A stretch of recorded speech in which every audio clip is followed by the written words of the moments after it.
Welcome. Tackling team tensions. Whew, it's a big subject.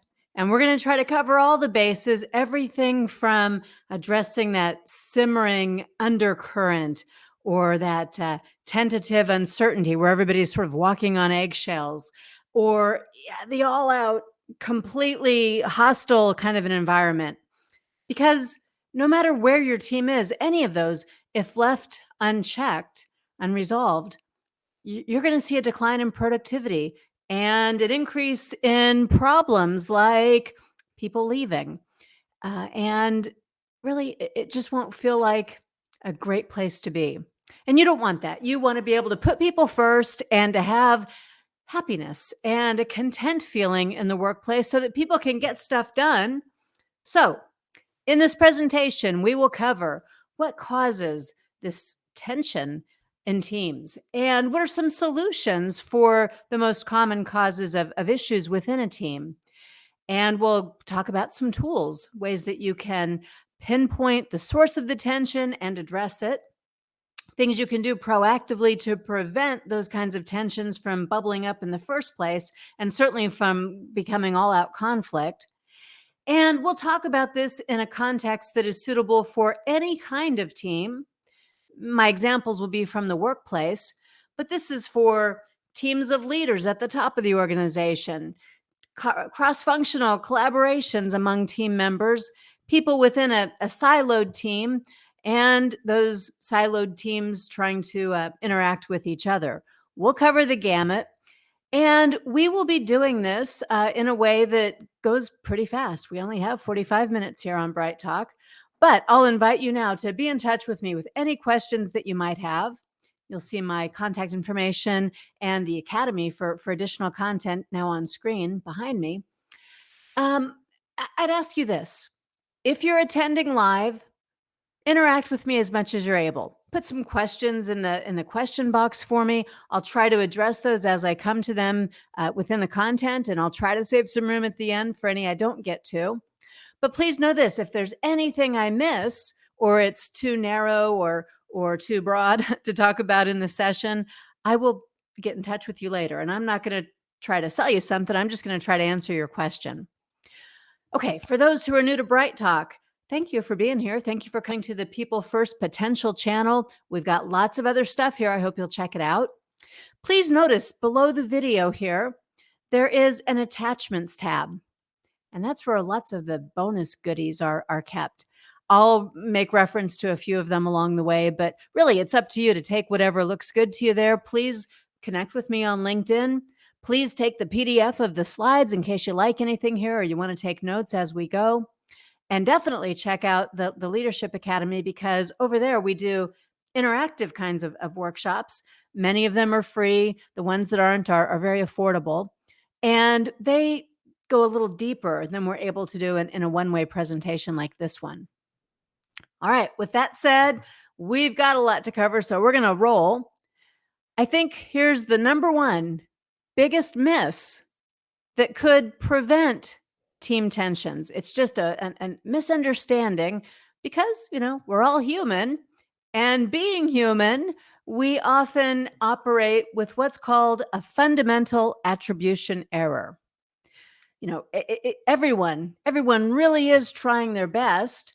I genuinely believe that. I believe that nobody operates by doing the things they think are the wrong things to do or saying the things that they know are the wrong things to say. In the moment, people are mainly driven by good intent, even if it's misguided. So let's give them that benefit of the doubt. Let's assume good intent. And instead of making negative assumptions, if we can assume that good intent and give people a little grace, we're going to get some of those tensions out of the way right from the beginning. Now, what do you do to make sure you get those out of the way? Well, you coach for it. If asked to intervene in a situation, you first probe to find out if these were assumptions or if people were giving the same kind of grace that they would like others to give to them. You can hire for it by using behavioral interviewing and trying to get to that place where you are finding out if people are truly giving you what they would want to give to others.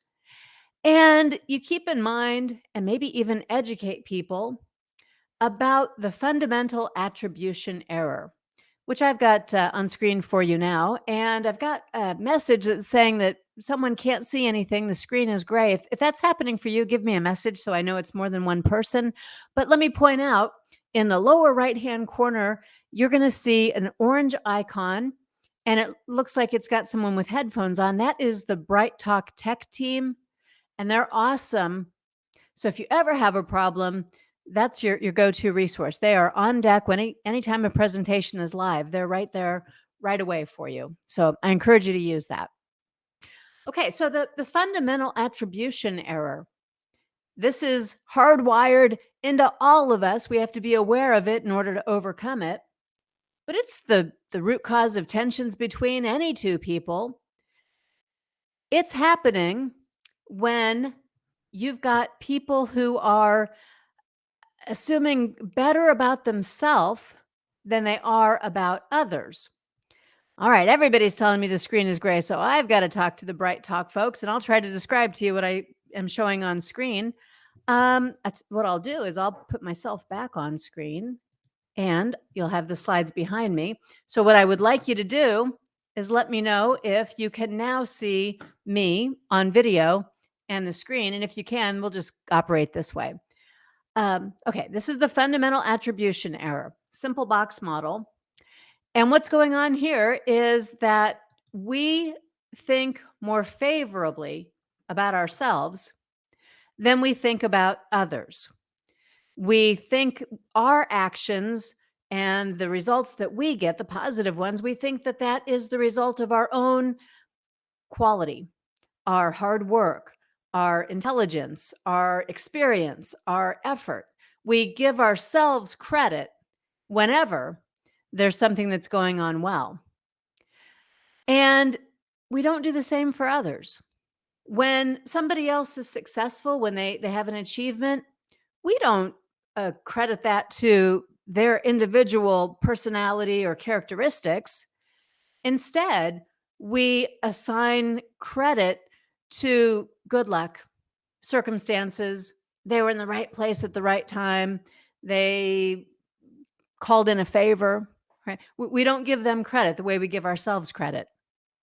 And we do just the opposite when it's something negative. Something negative happens to someone else. We say, well, it's because they didn't work hard enough, because they aren't a good person in some way. We talk about their intrinsic characteristics and qualities as the blame for something not happening that was positive. But when something negative happens to us, to ourselves, well, now we think about all these external things, circumstances, bad luck, something outside of ourselves. We externalize that blame. We internalize and take credit. This is a fundamental attribution error. Let me give you an example. Maybe you've heard this one before, but it's absolutely spot on when it comes to being able to understand this concept. Let's say you're driving in rush hour traffic and someone cuts you off. Immediately, the first thoughts in most of people's minds is that so-and-so and some other negative stuff about the characteristics, the qualities, the innate flaws in that person. But I and you, we've cut people off in traffic too. And when we do that, we say, oh, sorry, I couldn't help it. It was the other drivers. It was the pavement being wet. It was the exit not being marked well. We don't give others the same grace that we give ourselves. Now, how do you solve for this? It's just awareness. I promise you right now, the fact that we've been talking about this for a few minutes means that you are going to be more likely to think about how you give people blame or credit for the next sort of thing that happens, positive or negative. And you'll maybe even question yourself when you immediately assign blame or credit to your own outcomes. So, what does this have to do with team tensions? When you can eliminate that kind of finger pointing and those kinds of negative assumptions, half the battle is won.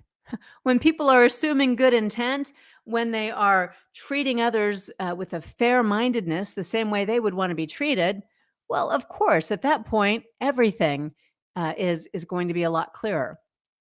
Now, I'm going to try these slides again, and I'm just going to ask for those who are here live to give me some feedback and see if slides actually show up.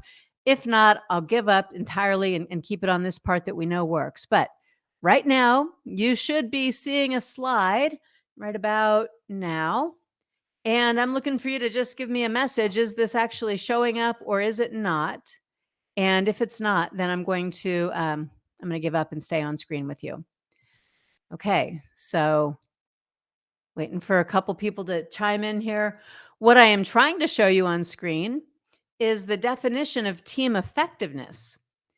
Team effectiveness is what we're after here. If we're going to eliminate team tensions, the end result, what we really want, is for there to be an opportunity for the team to be effective. All right, slides are not showing up. I give up. We'll just do it this way. I'm glad I had a backup. All right, so check out this definition. It has two pieces, and this is another fundamental misunderstanding. What's going on when you're asking any team, 2 people, 20 people, doesn't matter, any team, to be effective, you're asking them to do 2 things: to operate together interdependently so that they achieve the goals of the team, the special project, for example, or anything else that you might be asking them to do collaboratively. And not only that, that's the part everybody gets. Everybody does understand that one usually. The part that gets left out, though, is this second part, which is every bit as important. And that is that team members are also considering the unique goals and objectives each individual has.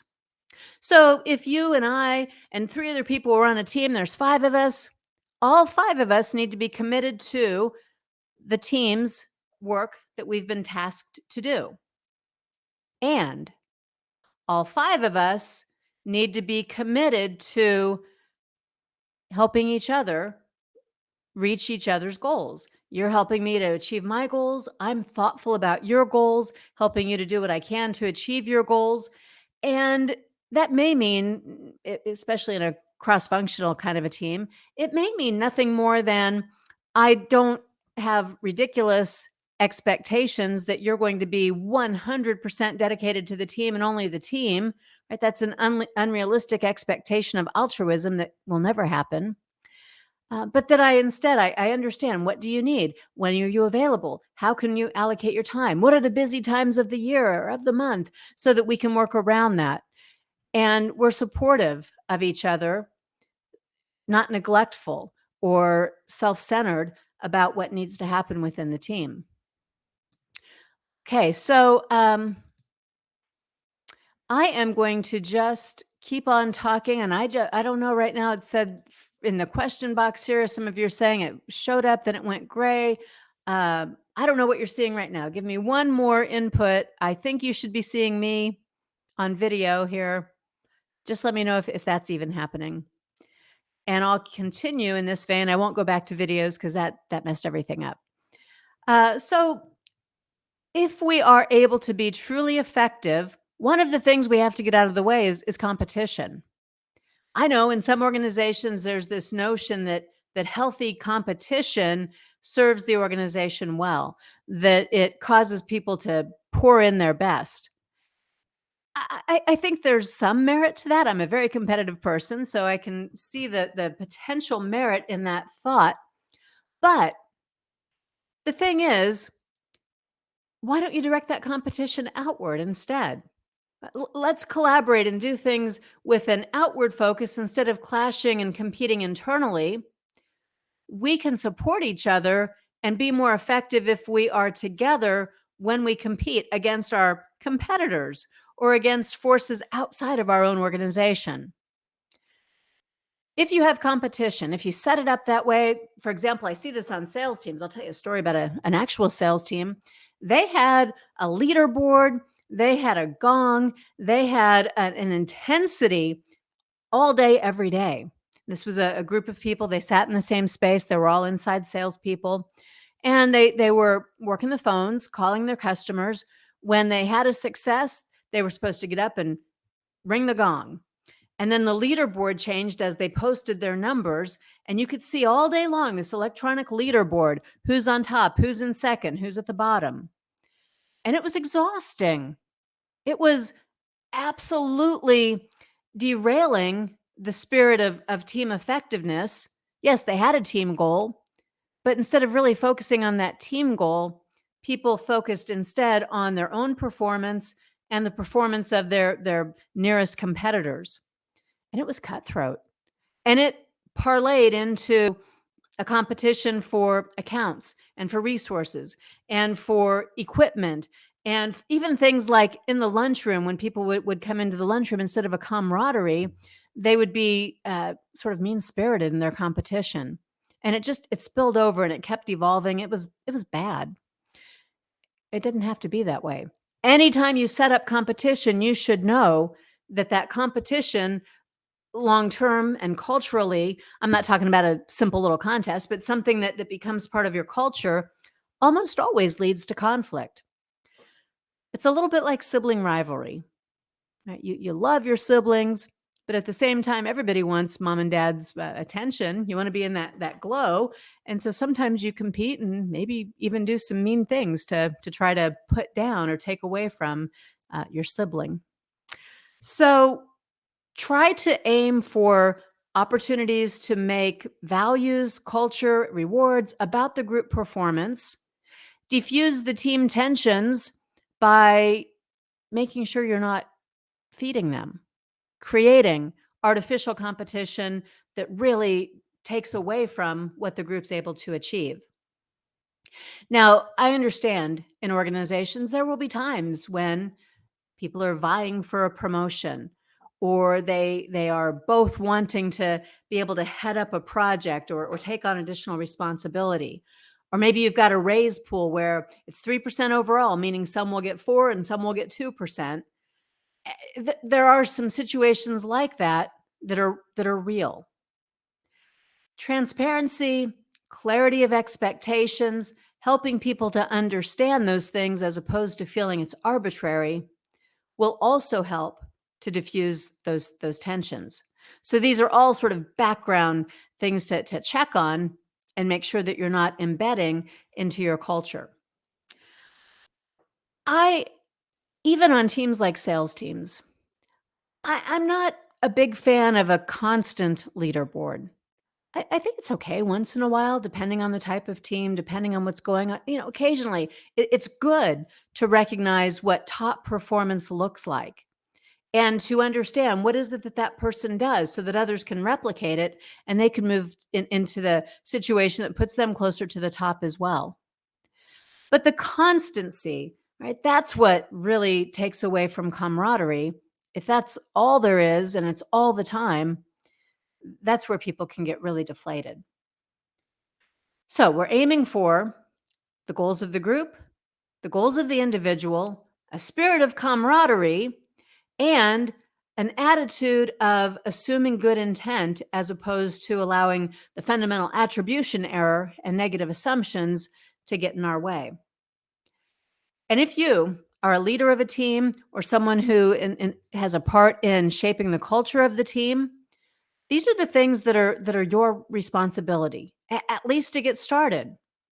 These are the things that you want to use as a foundation so that when you coach and manage and give people feedback about things they're doing to take away from that spirit of team collaboration, if they're contributing to team tensions, you want to be in good standing and not have forced them into a situation where that's all that they can do to survive. Now, we've got to talk about one other thing that is real. It exists inside organizations and it also fuels team tensions. In some cases, this will be easier to address than in others, but it's the silo.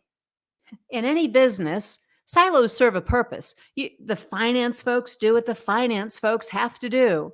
The frontline people who are dealing with customers, they do what they've got to do. The people who are in production or in quality assurance, everybody has a specific job role. And of course, those are going to be segmented in some fashion so that you have expertise and training that's specific to the job itself, the hard skills of the job. But silos gone overboard create artificial divisions, and they make it much harder to get work done. They make it a lot harder for people to understand the business acumen that would help them cross through and work effectively with others. When you have silos, you'll know it. Unhealthy silos, you'll know it because things don't move as quickly as they should. Handoffs aren't smooth. People are doing this finger pointing thing about entire departments. It happens because information, vital, important information, isn't being shared. How can I do my job if I rely on information that you have produced, but I can't get to it? So the silos can't get in the way of people doing the jobs they need to do. Silos also can create competing priorities. I need to get the books closed by month end. You need to get the numbers by month end so that you can make plans for the coming month. But I'm really focused here because that's what I measured on. And you're asking me for something that is just not a priority for me right now. It's your priority. Too bad. Right. So we have to, as an organization, look at all those needs, create the systems, staff accordingly, train accordingly, distribute workloads accordingly, thinking beyond the silo.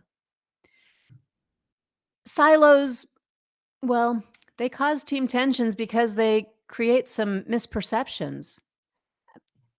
The fundamental attribution error applies to our intact groups too. What I do in my part of the business with my team makes sense to me. I know what we need. And if I am not understanding what you're doing and what you need, I'm going to be pretty quick to think you're the bad guy.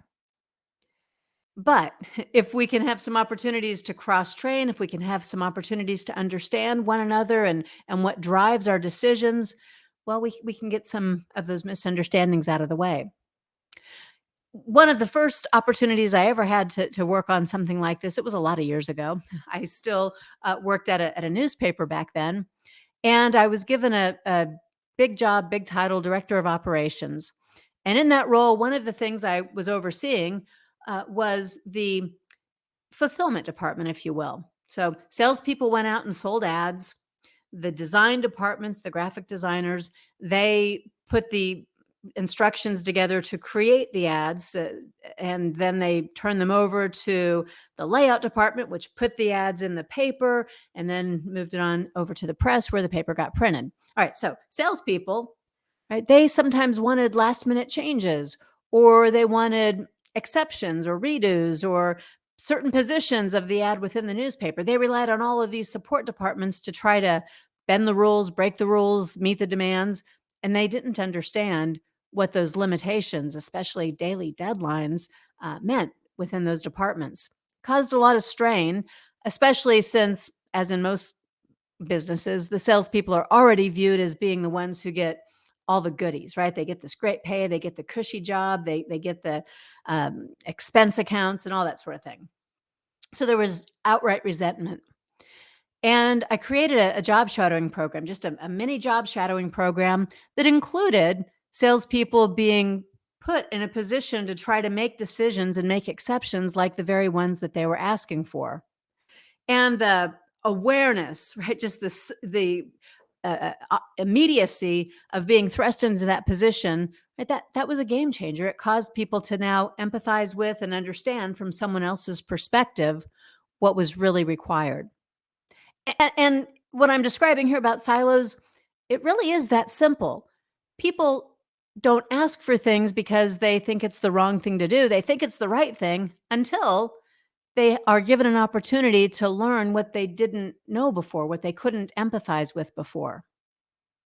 Now, silos, they create tensions when people can't get assistance or feel that they can't get assistance that they should be getting. And that just example I just gave you, that's a perfect example of a situation where it became us versus them. us versus them, to the point of salespeople blaming all these other departments for not being able to drive revenue and meet their sales goals.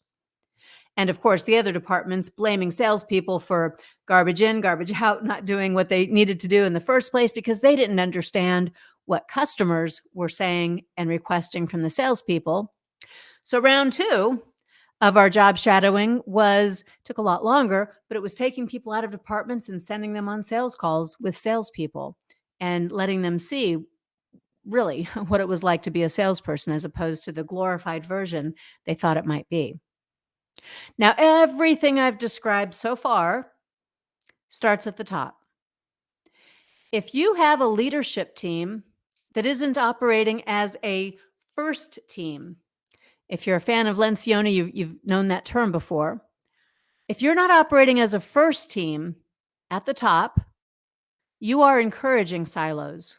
You're playing right into silos and creating a lot of the problems I'm describing. What a first team does is they don't think in silos. The person who is from the finance department doesn't come into senior leadership meetings representing finance. The operations director doesn't come in representing operations. When we are a first team, we all represent all the needs of the first team, just like our definition of team effectiveness. So this cascades. When you begin to create this kind of collaboration, team tensions at the top are far less frequent, and team tensions throughout the organization get a lot less traction. It changes the culture. So you've got to make sure you've got things worked out at the top so that it will trickle down. The worst thing that can happen is when leaders cascade their own competitiveness, right? When there's tension and competition between themselves, that's really dysfunctional. That's where things get extremely counterproductive. That's a poor use of resources, and that needs attention stat right away. And this is the kind of work that we do here at People First Productivity Solutions. So if what I'm describing to you sounds familiar, let's talk. You might be surprised at how relatively easy this could be to resolve. So we're going to talk pretty quickly now about some of the kinds of things, the underlying things that might happen within any team. And so this could be happening just between individuals in an intact team, could be happening within a couple of people on a cross-functional team. These are the sorts of things that cause those tensions that if you are aware of it yourself, don't wait around for leadership. You can address some of these needs one-to-one. And the first is good old-fashioned task conflict. I'm going to give you 3 types of conflict that are task conflict. If they're not addressed, task conflict and 2 more, that if they're not addressed, they're going to simmer, they're going to bubble up, they're going to get in the way of team effectiveness, and they're going to make work not feel very good because you're not doing your best, you're not as productive, the morale is compromised. So task conflict, I'm talking about anything that has to do with work that you are assigned. I'm talking about disputes about how to do that task, how to get the resources that you need, what to do if deadlines are missed. Anytime that we're talking about how the work gets done, we're talking about tasks. Vision and big picture and end results, right? Those are more likely to be the sorts of things that we were looking at previously. But task conflict, this is just about our day-to-day. I got to check the box and finish my task. Maybe I need to rely on others, or I can't make my check mark. What do you do? How do you handle this? Well, at the top, you encourage collaboration. You role model it because you've worked it out and you've become a good first team. And if people can't work it out between themselves, you have a manager step in, not to resolve the conflict, but to tell people, hey, look, I expect you to resolve the conflict. What do you need to make that happen? You set an expectation for collaboration and, frankly, for people to act like grown-ups. You don't tolerate that it's ongoing. You don't allow people to indulge in finger pointing and blame. You encourage them to give each other peer-to-peer feedback and to state their needs and to talk about what does it take, what do we need to get this done? And you don't let it linger. Interpersonal conflict is what results if minor things like a task conflict aren't remedied pretty soon, early on. What I mean by interpersonal conflict is you could call it a personality clash, or it's a long standing something that got in our way and caused us to now think poorly of each other, not trust each other, dislike each other, avoid each other. All of those things are at some level a tension or a conflict. Could be based on something that's ancient history now. We don't even remember why it is that we didn't like each other in the first place. Could be based on a rivalry. You got the job and I didn't. Could be based on we both used to report to the same boss and you felt like I got favoritism and took advantage of it and that I tattled on you somewhere along the way. It could be virtually anything and it doesn't matter what it is. What matters is that we move past it because we have to get the job done and we're not serving ourselves, our organization, our teams well if we continue to live in this negative space. Funny thing, a lot of times when I go in and work with organizations, people feel very righteous about their interpersonal conflicts, about the grievances they have about other people, about the wrongs that were done. But when I probe and really look into this, more often than not, it was actually a misunderstanding and it became a mountain out of a molehill. And people get a little sheepish, a little embarrassed, but they don't know how to course correct. And they need to be able to bridge that gap. And there are some great tools for just creating that sort of awareness so that people can move through the misunderstanding and rebuild the interpersonal relationship. Inside your organization, right? Help people who are experiencing anything like this to appreciate that differences are usually good. More often than not, differences give us new perspectives. And if we can appreciate them, we might have a thought partner who thinks very differently than we do, and that's good.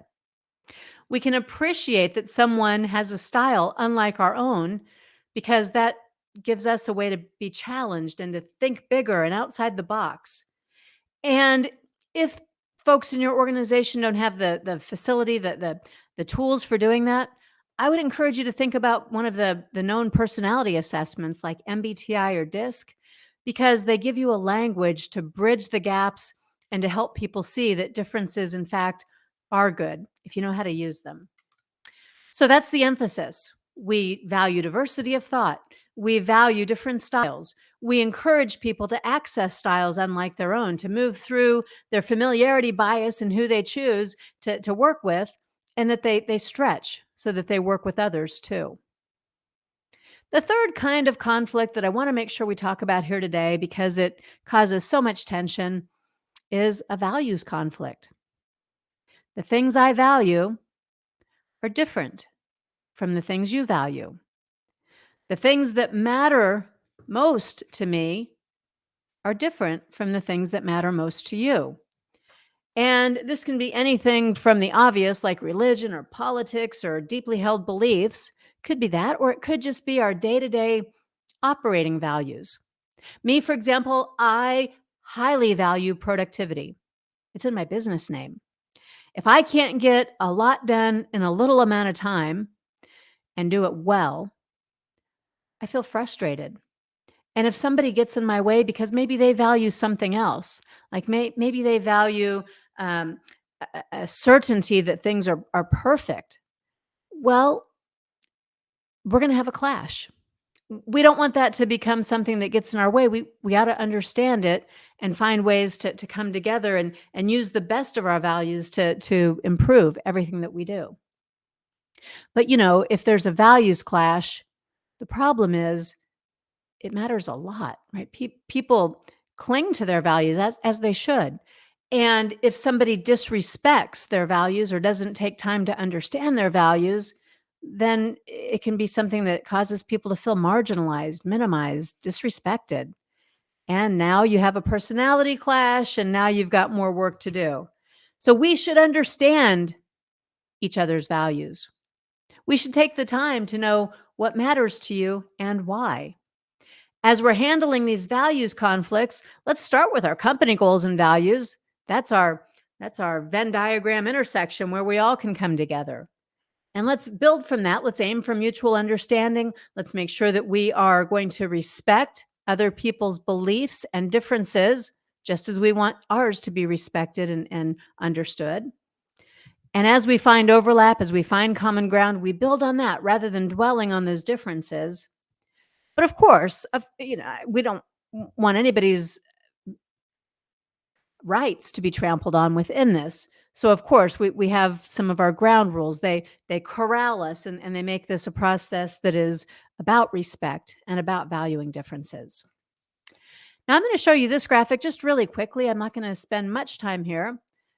But if you are not familiar with the Thomas Kilmann conflict mode instrument, TKI, then I'm going to encourage you to go and look for some of this content, anything about conflict, elsewhere, right here in the People First Potential channel on Bright Talk or over at the People First Leadership Academy.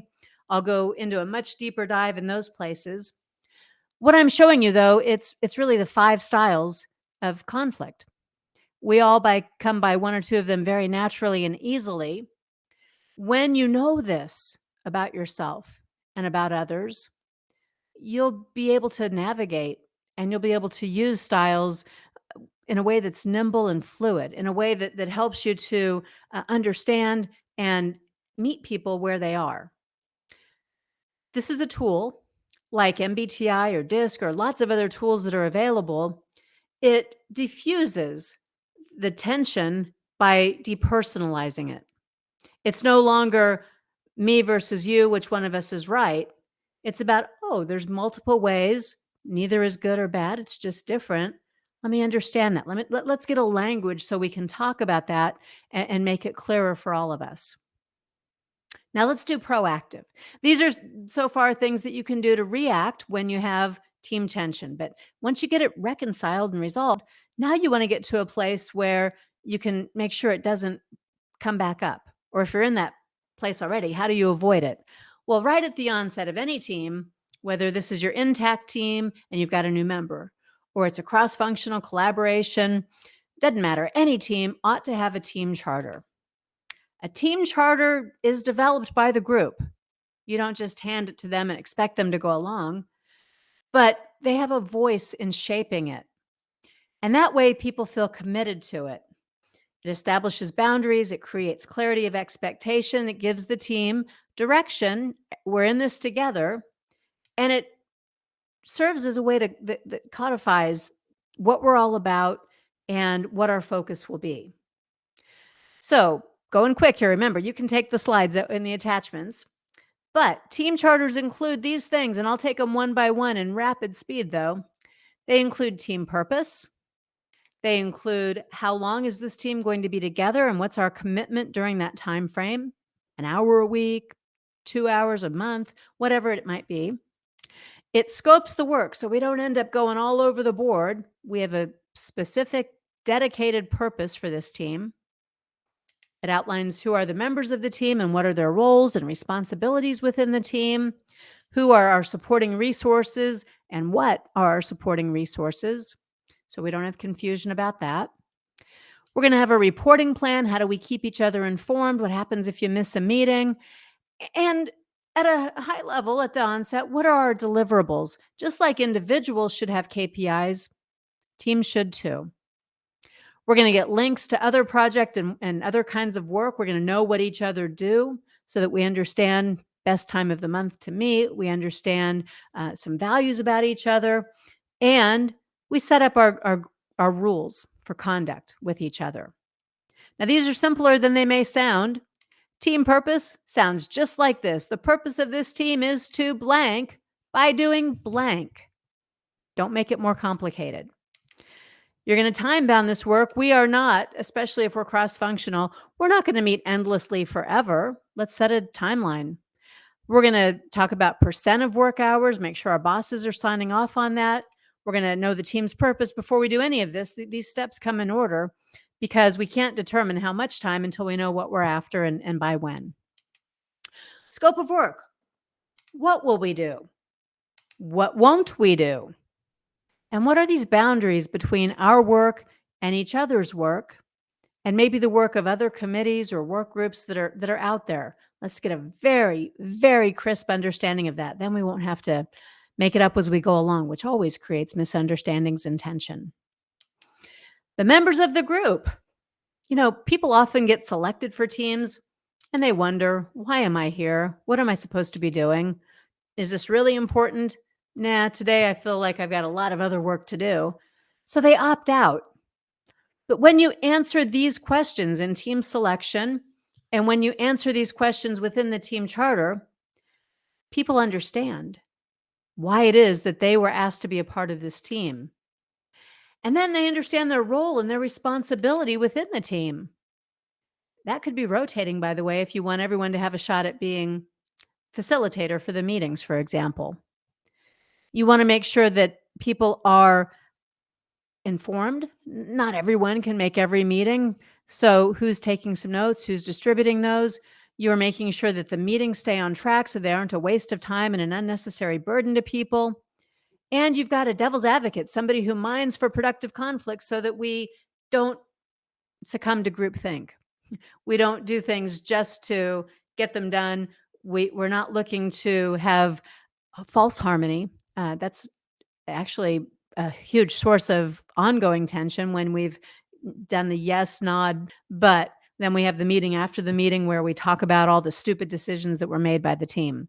So we're looking for responsibilities and roles that prevent that from happening. In the team charter, let's find out at the beginning, what is it that we need to proceed? How are we going to get those resources? What might get in the way? And if something gets in the way, what will we do? Proactively, what will we do if, in fact, we encounter those problems? We should know as we go who expects to hear from us, who wants updates about this. What are some of the places along the way where we get to pause and take a breath and say, we did it. Good job. Some milestones. And are there other people, not just who you have to report to, but that you'd like to? Maybe you'd like to keep the manager of every person on the team informed. You create a protocol. There are no surprises. The team has agreed upon this. And clarity of expectations is always important. No exception. So let's talk about it. Who expects what from this team? What do we expect of each other? Candid, upfront. Let's put it out there. And in terms of these expectations, what do we measure to make sure that we're meeting them and that we're making progress? And now here comes the other part. Remember, there's the two parts, the team's goals and the goals of each and every individual. Can't be attentive to that unless you know what they are. So let's talk about the impact. I'm a part of this team. Here's what I'm going to be able to do. Here's what I might not be able to do. Here's how this affects my work. Let's be creative and figure it out together. And we don't have to do it all alone. Right? Maybe somebody else is doing similar work. Maybe there are subject matter experts we can go out and find. Let's talk about it up front. And of course, set some ground rules. The purpose of ground rules is that we can trust each other. We can have positive working relationships. We're not going to be suspicious or feeling like there's something that should have been talked about but wasn't. Let's just do it. Let's talk about procedural rules for our meetings and how we interact with each other. Let's talk about basic etiquette. When we meet and we're on Zoom, do we need to be on camera, for example? And let's talk about behaviors. When are questions appropriate? What if we have a disagreement? How are we resolving that? Clarity up front. Yes, I know what I'm describing sounds a little time consuming, but I promise this will take a lot less time than cleaning up the messes that will happen later if you don't set it up this way on the front end. Okay, now that was, as I promised, it was a whirlwind tour through some thoughts about tackling team tensions. There's a lot of complementary content here on this Bright Talk channel and over on People First Leadership Academy. And as I said, if any questions that I haven't answered and you come up with them later, maybe you're listening on demand and you have a question later, I would encourage you to shoot me an email. You're going to connect with me on LinkedIn anyway, so you can also message me there. But I want you to know you're not in this alone. In fact, this particular presentation on Bright Talk, I do one a month at least throughout the year. This one in 2022 had far more pre-registrants than any of the other ones. So that just tells you how not alone you are. All right. Well, so sorry for the slides not working. I hope this little backup plan worked out well. And I hope to see you next month as well.